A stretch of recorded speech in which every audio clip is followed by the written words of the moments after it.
ಅವರು ನಿಜವಾಗ್ಲೂ ಆರೋಪಿ ಆಗಿದ್ರೆ ಅವ್ರಿಗೆ ತನಿಖೆ ಆಗಬೇಕು, ಜೊತೆಗೆ ಅವ್ರಿಗೆ ಶಿಕ್ಷೆನೂ ಆಗಬೇಕು ಅಂತ ಇಡೀ ಕರ್ನಾಟಕ ಬಯಸ್ತಾ ಇದ್ರೆ ಇತ್ತ ಹಾಸನದಲ್ಲೂ ಕೂಡ ಪ್ರೊಟೆಸ್ಟ್ ಮಾಡಲಾಗ್ತಾ ಇದೆ.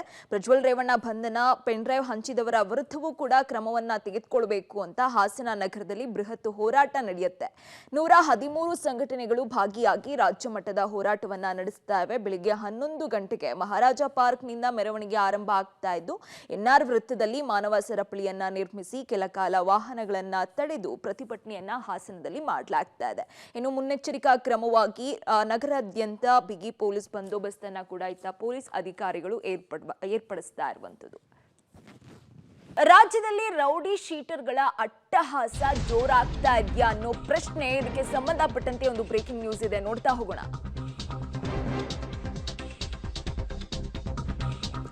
ಬೇರೆ ಯಾರ ಮೇಲೂ ಅಲ್ಲ, ಸಿಪಿಐ ಮೇಲೇನೆ ರೌಡಿ ಶೀಟರ್ ಮಾರಣಾಂತಿಕ ಹಲ್ಲೆ ನಡೆಸಿರುವಂತಹ ಘಟನೆ ಬೀದರ್ನಲ್ಲಿ ನಡೆದಿದೆ. ನ್ಯೂಟೌನ್ ಸಿಪಿಐ ಸಂತೋಷ್ ಮೇಲೆ ರೌಡಿ ಶೀಟರ್ ರಸೂಲ್ ಫಕೀರ್ ಪಾಷಾ ದಾಳಿ ನಡೆಸಿದ್ದಾನೆ.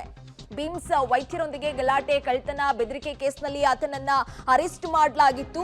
ಆಗ ಆತನ ಸಿಪಿಐ ಮೇಲೇನೆ ಈತ ಆಗ ಹಲ್ಲೆಗೆ ಮುಂದಾಗಿರ್ತಾನೆ. ಜೊತೆಗೆ ಆಗ ಆತ್ಮರಕ್ಷಣೆಗಾಗಿ ಅವರು ಗುಂಡೇಟನ್ನ ಕೂಡ ಹಾರಿಸ್ತಾರೆ. ನಶೆಯಲ್ಲಿ ಬ್ಲೇಡ್ ನಿಂದ ಕೈಯನ್ನ ಕೂಡ ಕುಯ್ಕೊಂಡಿದ್ದಂತೆ ನೋಡಿ ಆ ರೌಡಿ ಶೀಟರ್. ಚಿಕಿತ್ಸೆಗೆ ಅಂತ ಕರ್ಕೊಂಡು ಹೋಗುವಾಗ ಅಂತಹ ಸಂದರ್ಭದಲ್ಲಿ ಪೊಲೀಸರ ಮೇಲೇನೆ ಹಲ್ಲೆ ಮಾಡಿರುವಂತಹ ಕಿಡಿಗೇಡಿ ಇತ್ತ. ಇದನ್ನೆಲ್ಲ ನೋಡ್ತಾ ಇದ್ದಾರೆ. ರಾಜ್ಯದಲ್ಲಿ ಪೊಲೀಸಿಂಗ್ ವ್ಯವಸ್ಥೆ ಎಲ್ಲಿದೆ, ಪೊಲೀಸರಿಗೇನೆ ಇಲ್ಲಿ ಆತ್ಮರಕ್ಷಣೆ ಇಲ್ವಾ ಅನ್ನೋ ಪ್ರಶ್ನೆ ಸದ್ಯಕ್ಕೆ ಮೂಡ್ತಾ ಇರುವಂತದ್ದು.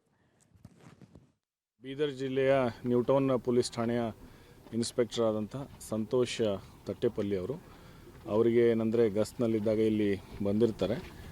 ಬಂದಾಗ ಏನಂದರೆ ಇಲ್ಲಿ ಒಬ್ಬ ವ್ಯಕ್ತಿ ಏನಂದರೆ ಎಲ್ರಿಗೂ ಸಾರ್ವಜನಿಕರಿಗೆ ತೊಂದರೆ ಕೊಡುವಂಥದ್ದು ಮತ್ತು ಡ್ಯೂಟಿ ಡಾಕ್ಟರ್ಸ್ ತೊಂದರೆ ಕೊಡುವಂಥದ್ದು, ಅಸಾಲ್ಟ್ ಮಾಡ್ತಾ ಇರುವಂಥದ್ದು ಕಂಡು ಬಂದಾಗ ಜನ ಅವನಿಗೆ ಕೂಡ ಏನಂದರೆ ಹೊಡೆದು ಏನಾದರೂ ತೊಂದರೆ ಮಾಡ್ಬೋದು ಅನ್ನುವಂಥ ಒಂದು ಇದರಿಂದ, ಮತ್ತು ಆ ವ್ಯಕ್ತಿ ಏನಂತಂದರೆ ಅವನ ಮೇಲೆ ಈಗಾಗಲೇ ಪೊಲೀಸ್ ಠಾಣೆಗಳಲ್ಲಿ ಬೇರೆ ಕೇಸ್ಗಳು ಕೂಡ ಇದೆ ಅಂತ ಈಗ ಪ್ರೈಮರಿ ಇನ್ಫಾರ್ಮೇಷನ್ ಇದೆ.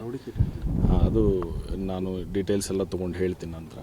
ಸೊ ಅವರು ಏನಂದರೆ ಅವರ ಸಿಬ್ಬಂದಿ ಏನಂದರೆ ಅವ್ರನ್ನ ಹಿಡ್ಕೊಂಡು ಆಮೇಲೆ ಅಲ್ಲಿಂದ ಠಾಣೆಗೆ ಕರ್ಕೊಂಡು ಹೋಗ್ತಾರೆ. ಅವಾಗ ಅವನು ಸೆಲ್ಫ್ ಕೆಲವೊಂದು ಇನ್ಫ್ಲಿಕ್ಟು ಮಾಡ್ಕೊಂಡಿರ್ತಾನೆ. ಅವಾಗ ಅವನ ಹತ್ರ ಒಂದು ವೆಪನ್ ಇರ್ತದೆ, ಅದನ್ನು ಕಸ್ಕೊಂಡು ಠಾಣೆಗೆ ಏನಂದರೆ ಕರ್ಕೊಂಡು ಹೋಗಿ